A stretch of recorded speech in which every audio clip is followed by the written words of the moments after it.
Hello and welcome. You are listening or watching to an episode of Whistlekick Martial Arts Radio.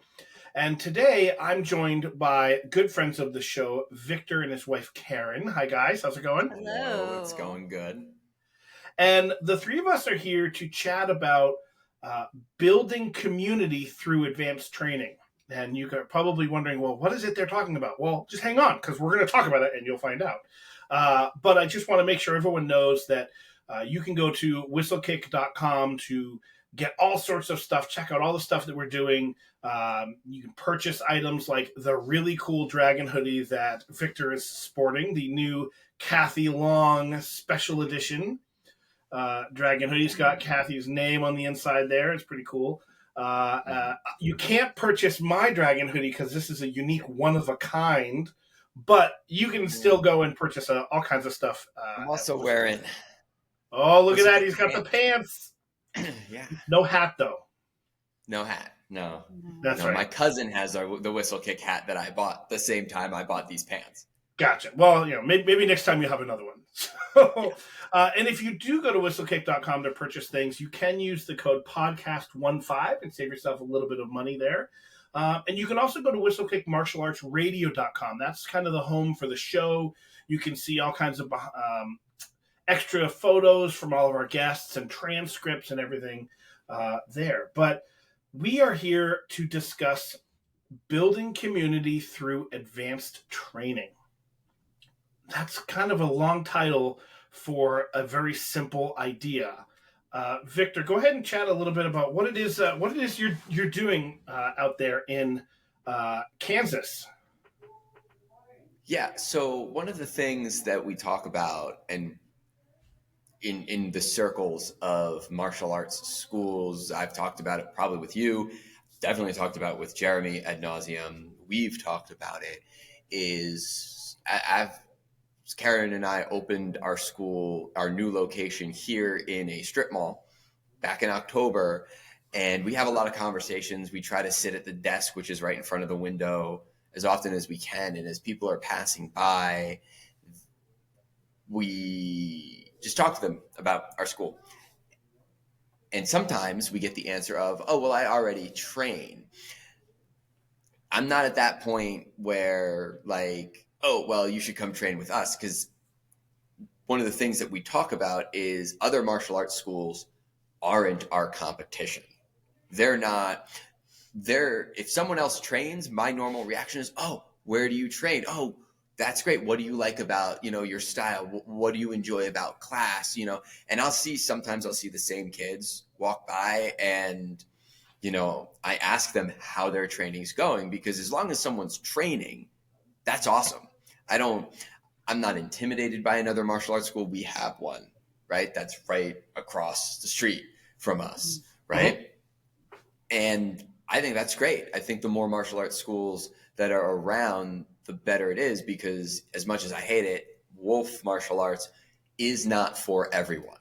I would love it to be for everyone, but I know that it's not. I know that not everyone's going to get what they need, martial arts speaking, from us. And so I wanted to come up with a way to build and emphasize that perspective amongst the other martial arts school owners, so that we could all get on the same page and realize that we're not competing with each other. We should be working with each other to better our community as a whole. Because I think there's at least 3 to 4 schools in Lenexa alone, the city that we're in. I think more than that. Probably, right? Yeah. Yeah. There's a lot of martial arts schools around. And once if you get into BJJ schools, there's a lot of those. That's really popular around here. So there's a lot just in this little city that we're in. And if you look at the entire Kansas City metro, they're everywhere. Yeah. And there's a lot of people, though, in this little city, so there's enough people for all of us to service, without anybody really struggling. Yeah. And so you decided to start up a once a month class. And you came, both you and Karen, you both came out here to New England for Marshall Summit back in November. Mm-hmm. It was great to have you here. And we had numbers of hours in the car to and from the airport because for the listeners, Thanks I'm the for one the that. ride. That's right. I was their Uber for the weekend, and so it's a couple-hour drive to the airport and back. So we chatted about an endeavor that I had started here in Keene, New Hampshire, and it really resonated with you guys, and you have decided to start it there once a month, correct? We're not sure. We're going to start in January. We're going to see how people come. And it might turn into a once a month. If enough local people come, we would like it to be a once a month thing, but we might start with maybe every other month and just see. It'd be great. Once a month would be my preferable goal. But I think that's something to shoot for, and I'm being very open about. I have no expectations for January. Yeah.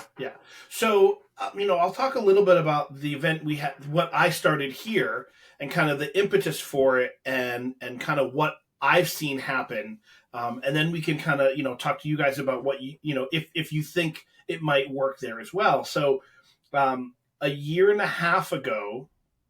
Actually, I'll go back even further. A few years ago, my instructor was hosting a weekend seminar, and he was having two other instructors not from the area. They live, about 3 to 4 hours away.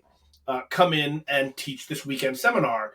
They're both eighth dans, and the whole weekend for like half a day Friday, all day Saturday, and then I think a little bit on Sunday was like $80 for participants, so people that wanted to come, which is very reasonable, right?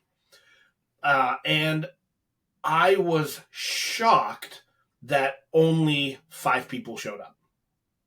And of those 5 people, I think, well, no, there were more than 5. There were probably 8, but only 3 of them were not from our school. Like they were basically, it was just our school. We were a very small school. And after the event was over, I was stunned that there weren't more people there.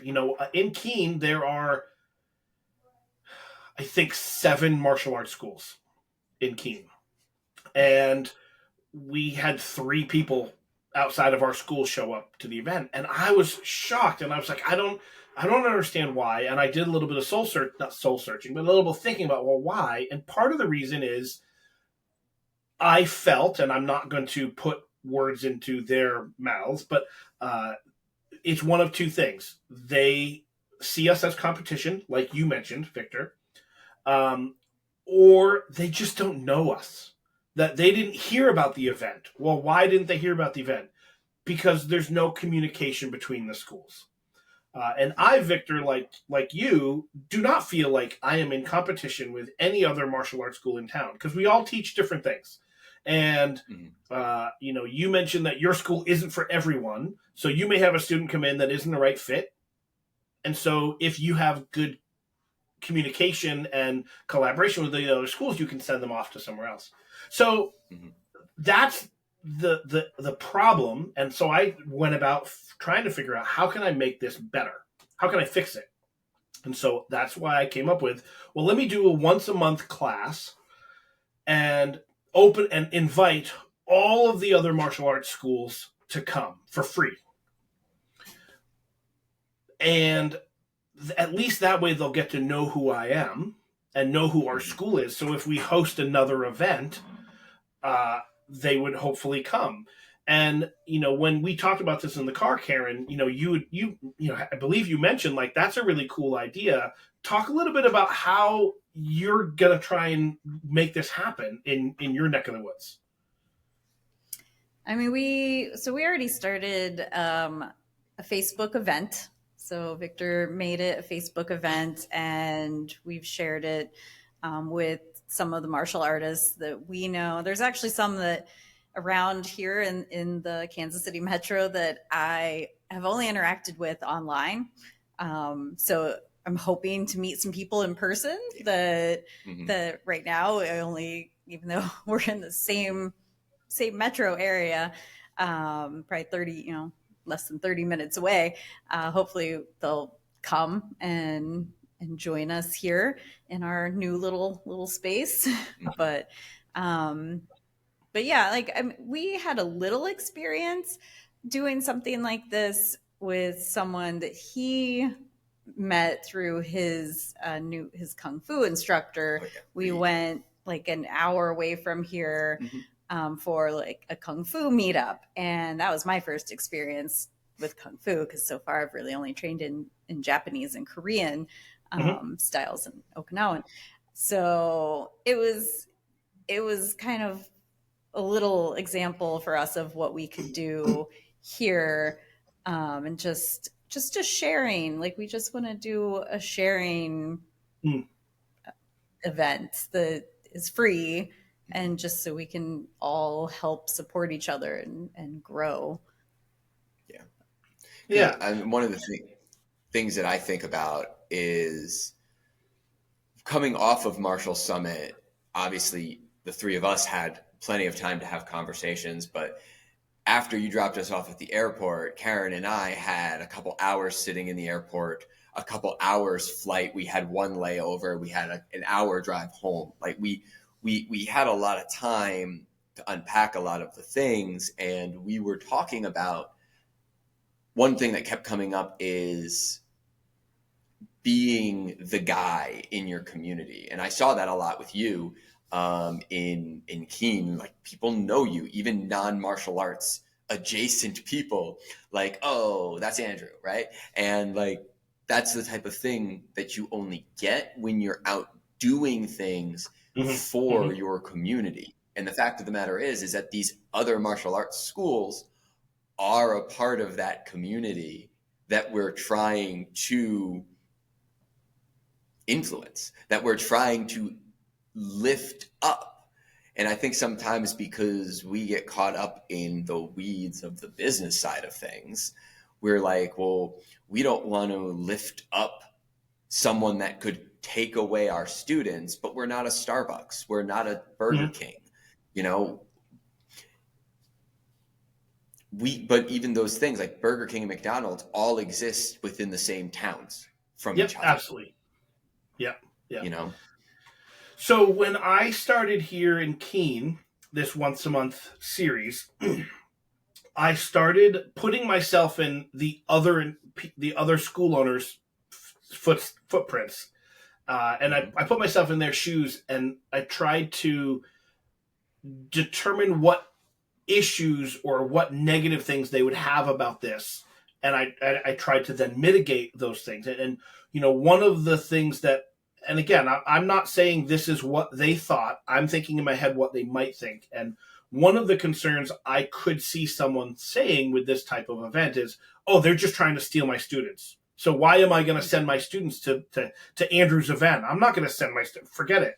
So I made the decision, and there was another reason as well, but the decision was my advanced, and I call it advanced training, is only for advanced ranks, for brown and black belts, or in the Korean styles that use red belt instead of black, like red and black belts. Like you can't show up to my event once a month as a white belt or a yellow belt or a green belt. You have to be an advanced rank student. And my rationale for that was, Victor, if you're in a martial arts school on the other side of town and you're a brown belt or a black belt, you're pretty well entrenched in your school, and you've been there a number of years, so the likelihood of you being quote unquote stolen by me is pretty slim.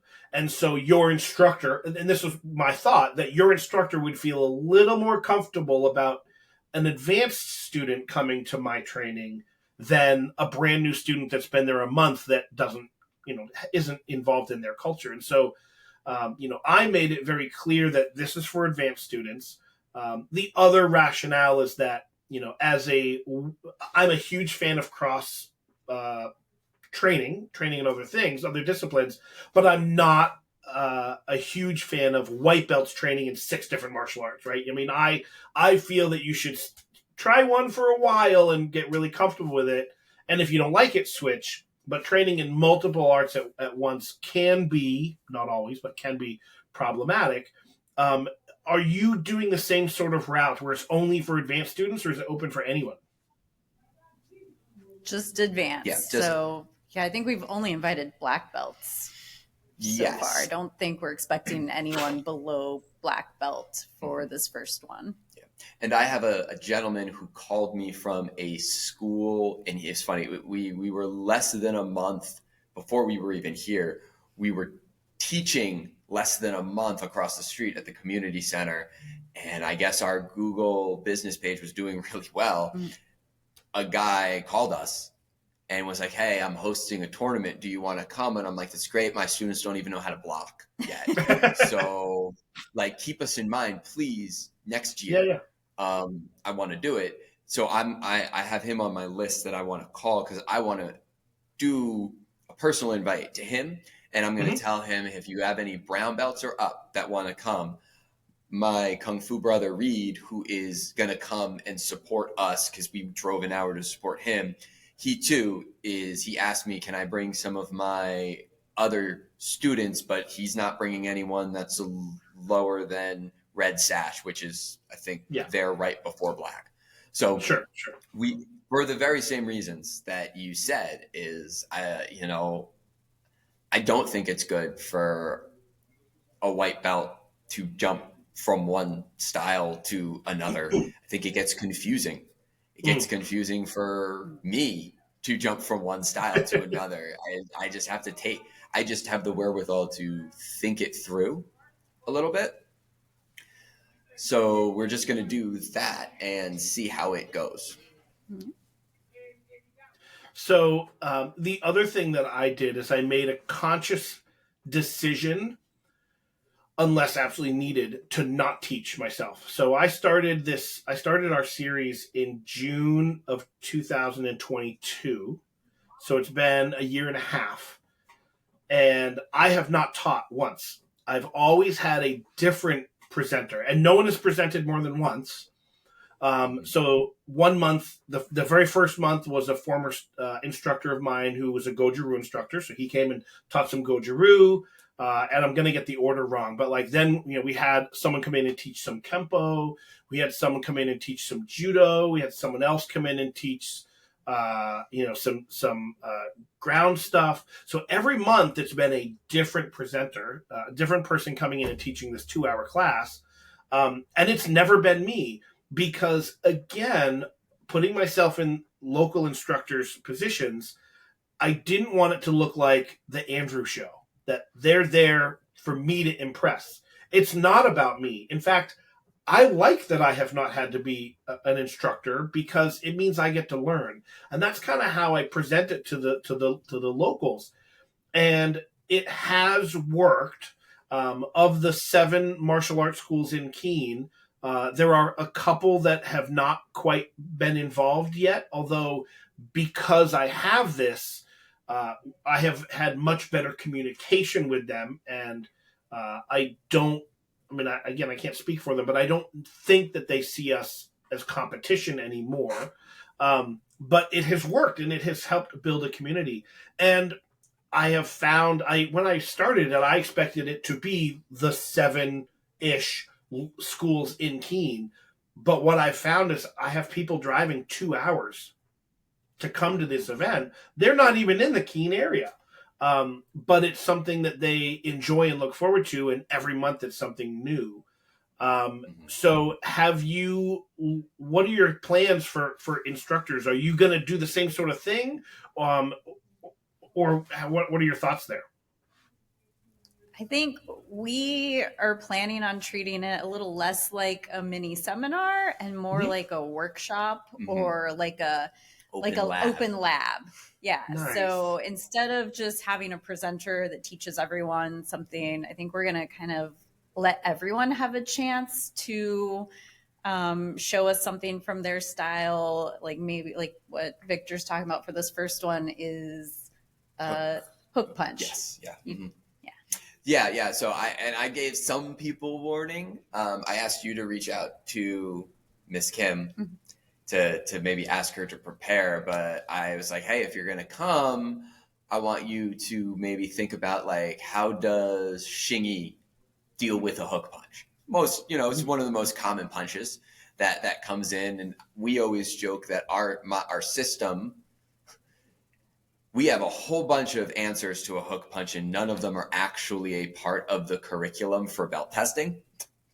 They're in there, but none of them are actually written down. So I was like, it'll just be a fun day of playing. And I feel that if they come in expecting to learn, I'm going to offer one, maybe two of ours first, so that it doesn't look like I'm looking for them. We're not just looking to steal from other people, but right. Yeah. So I've been a little strategic in what you've been talking about with putting myself in the minds of the people coming into this, where we have invited some people who are not necessarily in this area, who have expressed interest in coming, who we know already have the heart and the spirit of the community that we want to build.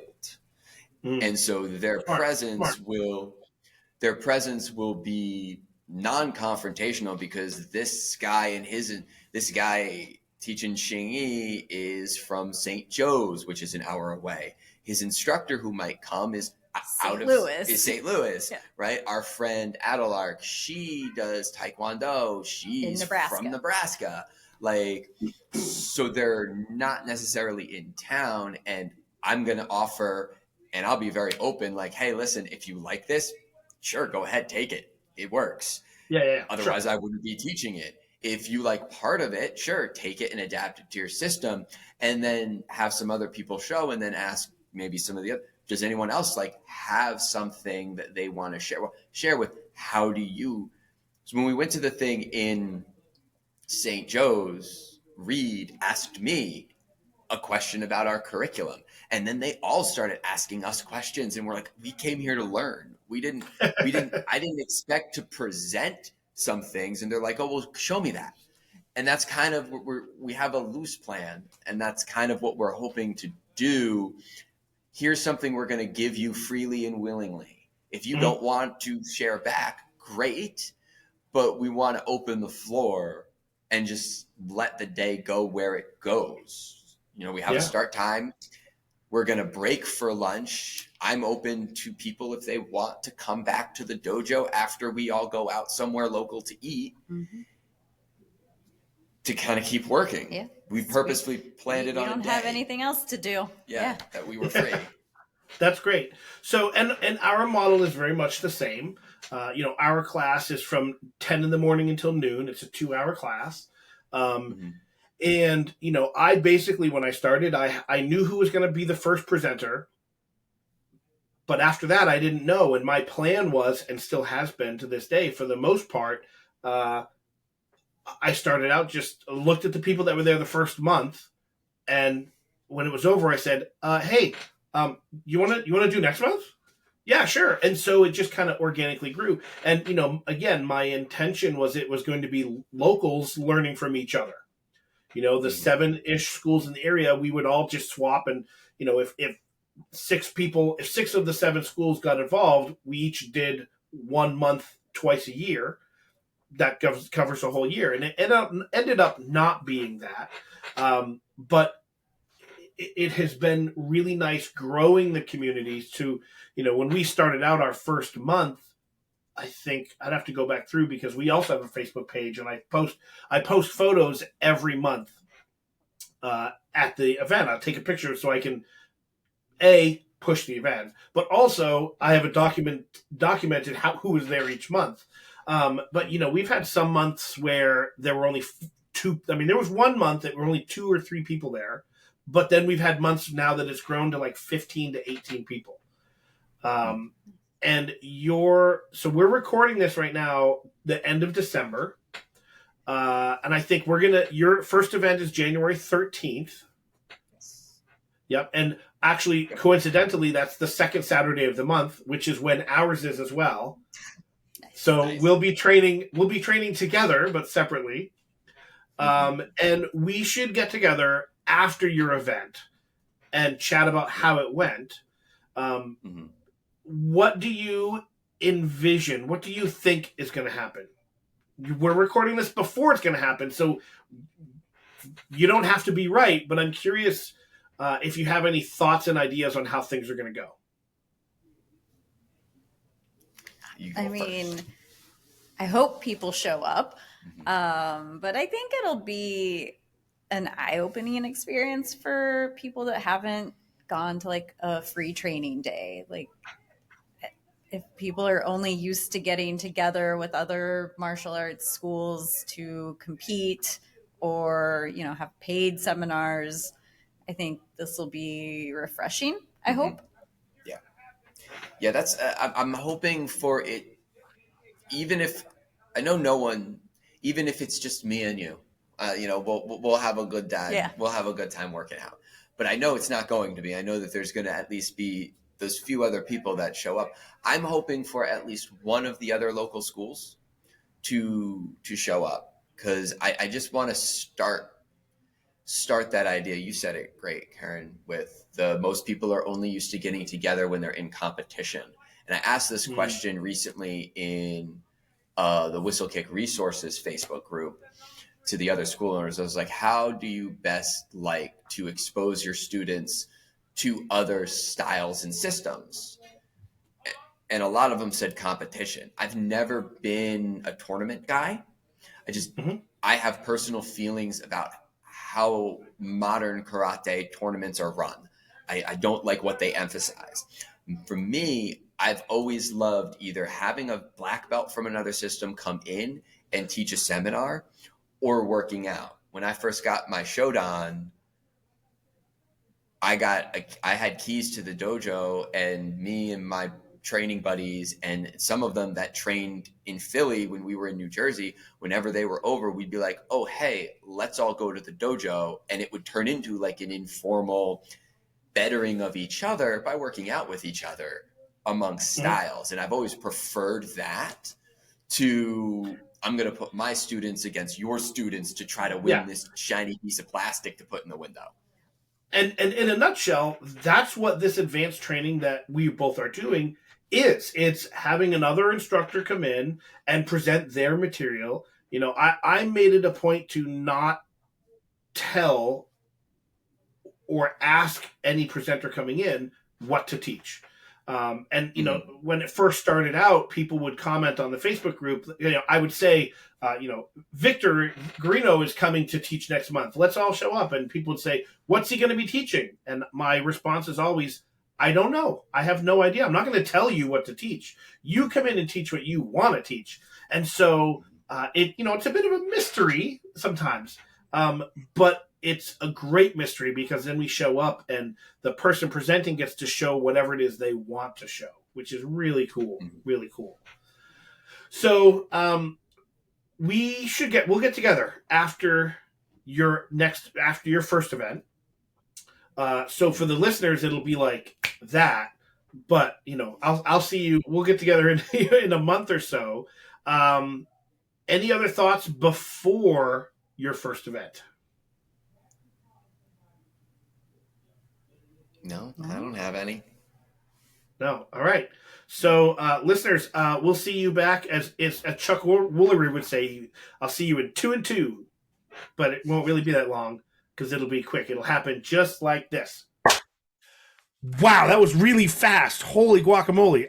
Do you see how quickly I changed my hoodie? It's impressive. And I changed mine too, and you changed your whole outfit. Yeah. Like transported to a brand new location even. That's true.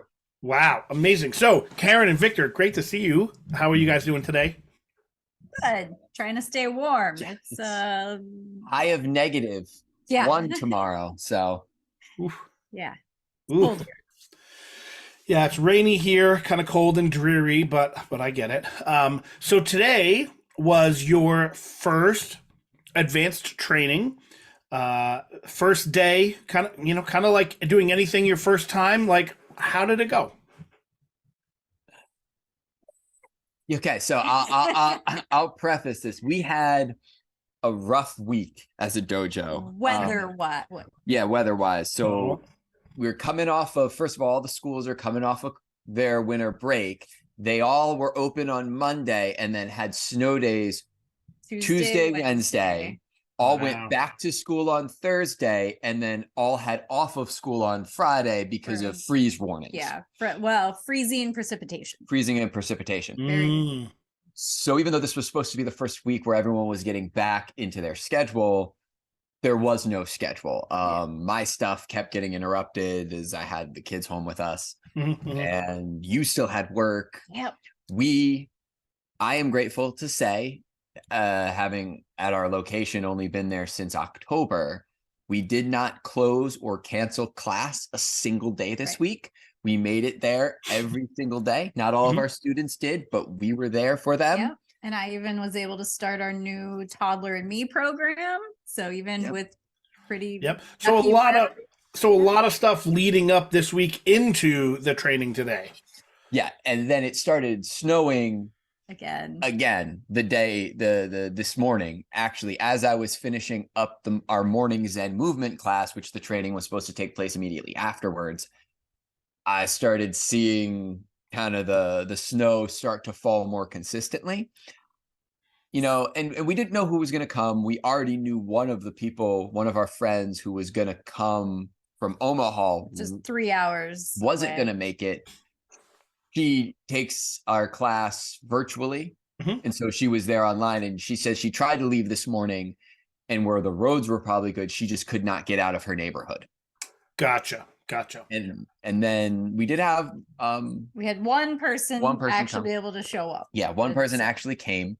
And this was the same gentleman who we went to his Kuhn or his training hall in Missouri. Yeah, in last September, which first started giving us the idea.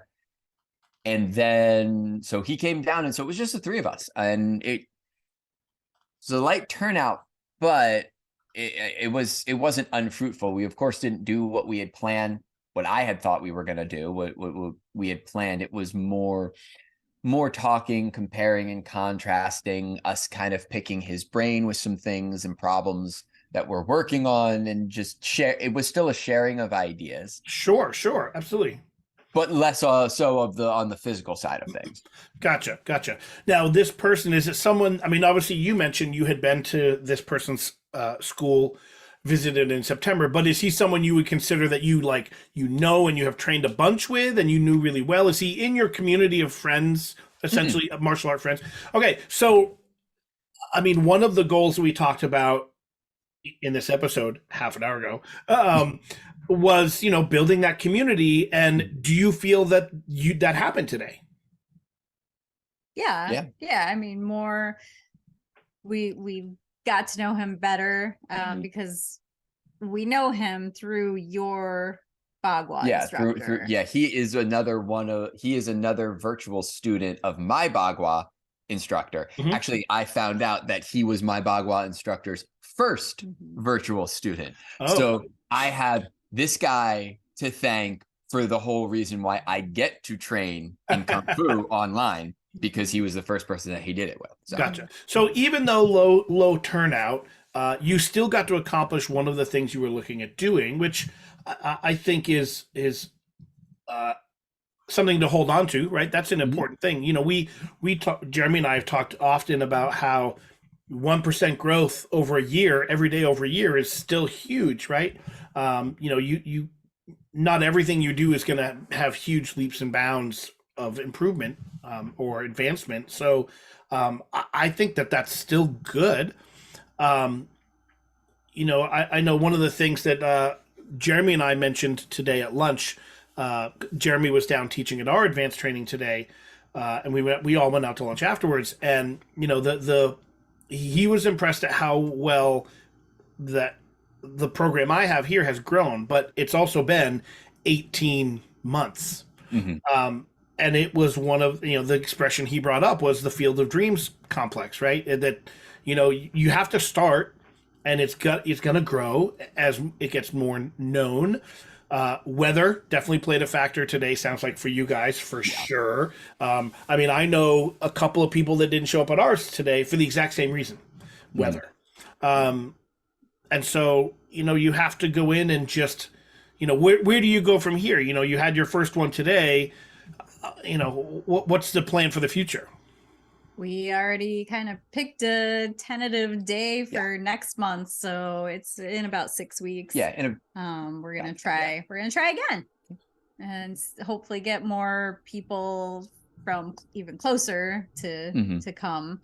So I think one of the things that we could do to improve the odds would be to do a little more reaching out to people, either in person or through Facebook, and see if we can just get into contact with people. I did have a really good long conversation with a guy who runs a Kempo school down the way from us, like one town south, and he seemed very excited about the idea. He recently, this past April, ran a tournament, his first tournament, and tried to invite all of the schools around, and only had people within his own organization attend. And he expressed to me that he was very disappointed in that lack of community. And so when I told him what we were trying to do, he was also very excited. He's in the Jeff Speakman branch of Kempo, so I know, just got back from a trip to Texas.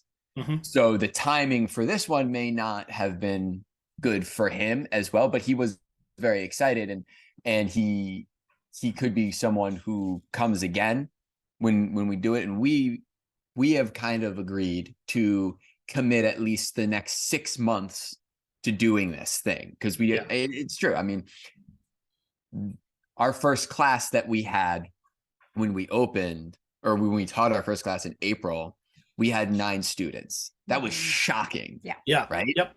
That's not a normal thing. When I taught my first class in Florida, when I first tried to teach, I had 1 student that was my cousin, and he was there because I was in his backyard. like that's so I think I'm hopeful. I'm not disheartened. Good.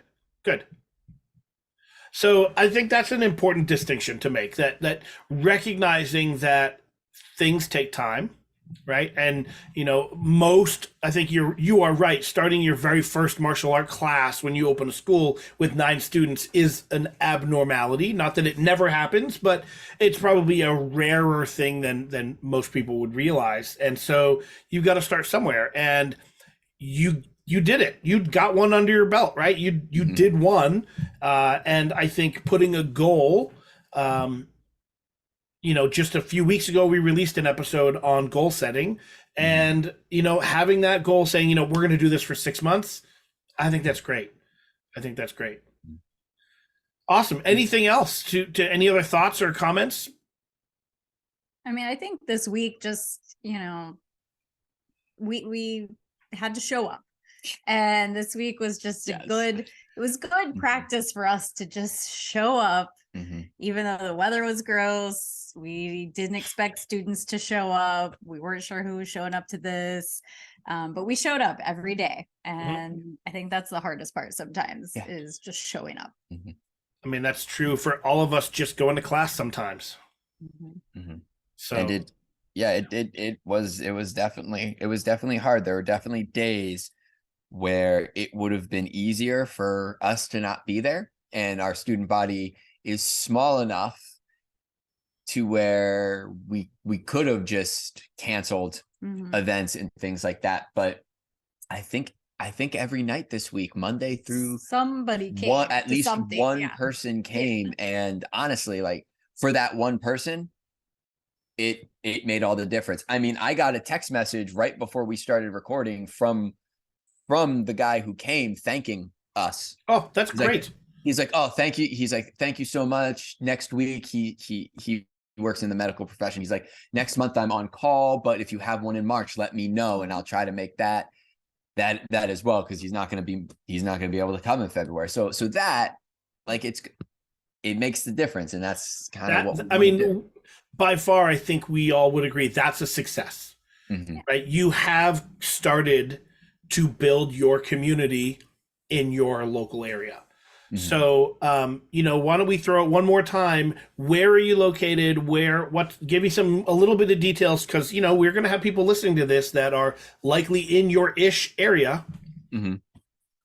Oh, well, our school is in Lenexa, Kansas, off of Lackman and 87th. That's because I never remember the Yeah. cross street. That's why I threw it to you. I'm like Lackman. I'd never remember what number the cross street is. Yeah. Yeah. Lenexa, Kansas, 87. And Lackman. And Lackman. Yep. And we're by a donut shop. It's Wolf Martial Arts. Yeah. We're right next to a donut shop. It's great. Nice. And they can find you online, Facebook, I know.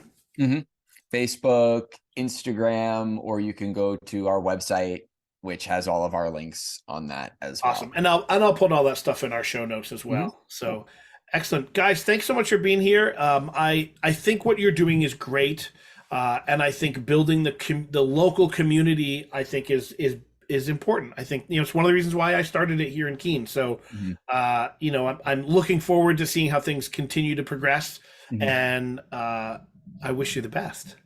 All right. Thanks, Andrew. Awesome. All right, guys. If those listening and watching, thank you so much for joining us.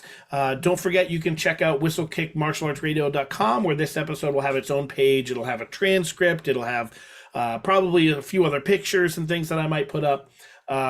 And whistlekick.com is our home for everything that we do here at Whistlekick, where you can make a purchase using the code podcast15, podcast15, save yourself a little bit of money on some stuff. You can buy this really cool button-down college shirt in a multitude of different colors. But thanks so much for being here, guys, and I look forward to hearing from you guys in the future. Thank you, Andrew. Bye-bye. Have a good one.